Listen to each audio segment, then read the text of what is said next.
ډېرو محترمو مسلمانانو نن یو بهترینه وظیفه د آیت الکرسی چې رسول الله مبارک د دې باره کې په خپله د دې فضیلت بیان کړی دی. حضرت ابن کعب رضی الله تعالی عنہ چې پیر رسول الله مبارک فرمایل چې ابي بن کعب رضی الله تعالی عنہ کنیت دی کنه چې ته پته شته د الله تعالی په کتاب کې کم یو آیات عظیم آیات دی.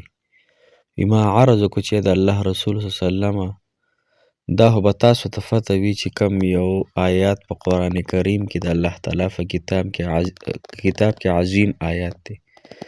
رسول الله مبارک صلی الله علیه وسلم وفرمایل چې ها عظیم کتاب کې د الله تعالی عظیم آیات چې کم دی هغه آیت الکرسی ده. نو آیت الکرسی محترم مسلمانانو ډېر زیات برکات دي. علماء ډېرې فایدې د ذکر کړي دي، خو نن ته زه هغه فایدې او هغه ثمرات د ذکر کوم انشاءالله چې الله تعالی به ستاسو حاجتونه مو سره پوره کړي او مشکلات په الله تعالی ستاسو ختم کړي. نو دا آیت الکرسی لومبی هر انسان ته یادول پکار دی چې په یاد او یاد کړي. اسانه ده او بعضې ډېرو خلکو ته په یاد او یاده هم وي. نو زه تاسو ته بهترین د دې هغه فضیلت بیانوم، تاسو ټول را سره واورئ. محترم مسلمانانو الله تعالی به له ډېر خیرونه درکړي. الله تعالی هم انشاءالله چې ډېرې مسلې ختمې کړي په خپل قدرت سره او په خپل طاقت سره. السلام علیکم ورحمة الله وبرکاته. ډېرو معزز او محترم او قابل قدر مسلمانان رونو خویندو، هغه مسافر کم چې بهر هیوادونو کې دي دغه مسافر د الله تعالی ډېر خوشحاله او باد لري، کامیاب لري. خو دغه مسافر ته زما یو عاجزانه درخواست دی چې دې زمانه کې دې وخت کې داسې خلک راوتلي دي په سوشل میډیا باندې چې هغه د انسان عقیده خرابوي، د انسان د زندګۍ سره لوبې کوي، د حدیثو نه هم انکار کوي او صرف کتاب یادي. نو محترم مسلمانانو دا موږ ته چا ویلي چې دا کتاب د الله تعالی کتاب دی؟ خو دا په حدیثو مبارکو کې رسول الله مبارک باندې نازل شوی کتاب دی.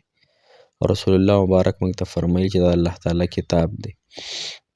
او دې کې هیڅ شک نشته چې قرآن د الله تعالی یو عظیم الشان کتاب دی او د خلکو د هدایت او د خلکو د زندګو دپاره د تبدیلولو دپاره یو غټه ذریعه ده محترم. او خلک به د تیارې نه نور سیټ ته راولي، خو چې کله موږ په صحیح طریقې سره زده کړو او د هغې په معنو او د هغې په ترجمه باندې موږ د هغې یعنې ختم وکړو.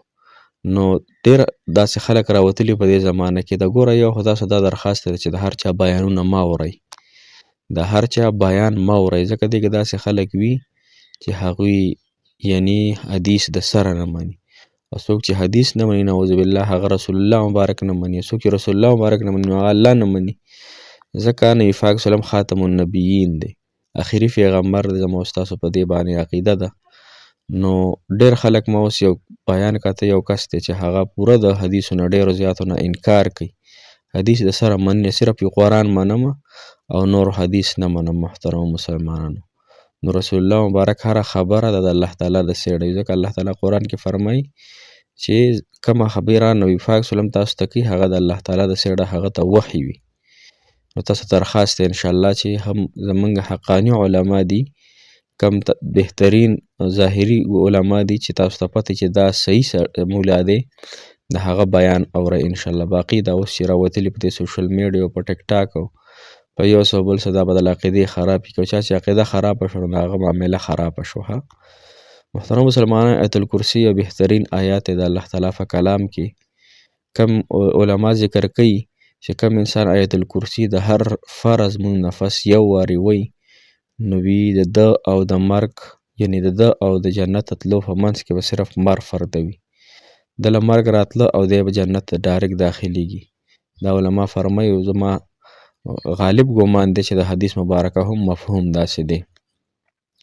بل محترم مسلمانانو، یو زمونږ یو غټ عالم دی هغه ذکر کړی دی چې څوک آیت الکرسی او یا مرتبه ووایي نو د حاجت په الله تعالی پوره کړي، او یی 314 مرتبه ووایي نو د حاجت په الله تعالی پوره کړي. صحیح شوه. بله دا خبر ده چې کور کې څوک ګوره اکثر خلک نظره کیږي، بیا موږ مولیانو پسې ګرځو چې دا د نظر دم پې واچوه. نو زه راته اسان دم د نظر خیمه په خپله زنانو ته هم درخواست په خپله هم ځان دموږئ، هر ماښام ماسخوتن ځان دموئ، په دې باندې ویده کېږئ ځان پې دموئ. یو به د شیطان د وسوسو نه، د شیطان نه هم الله تعالی ستاسو حفاظت کوي. صحیح شوه.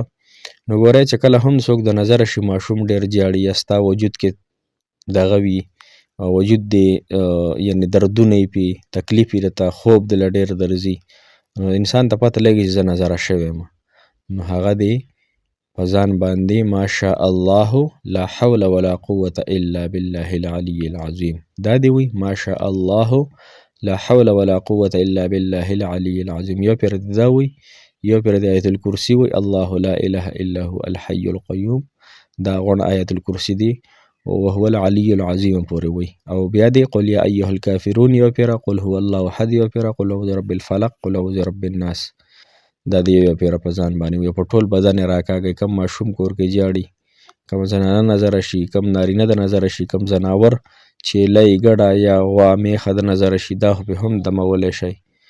نو انشاءالله دا لږ لږ معمولي اعمال زده کوئ او نیک ځان ساز کوئ. ښه څنګه چې انسان په دنیا کې زندگی تیروي که نه، که بد عملو کې تیروي دله په بد عملو کې مرګ راځي، که په نیکو کې انسان وخت تیریدلی په نیکو کې مرګ راځي.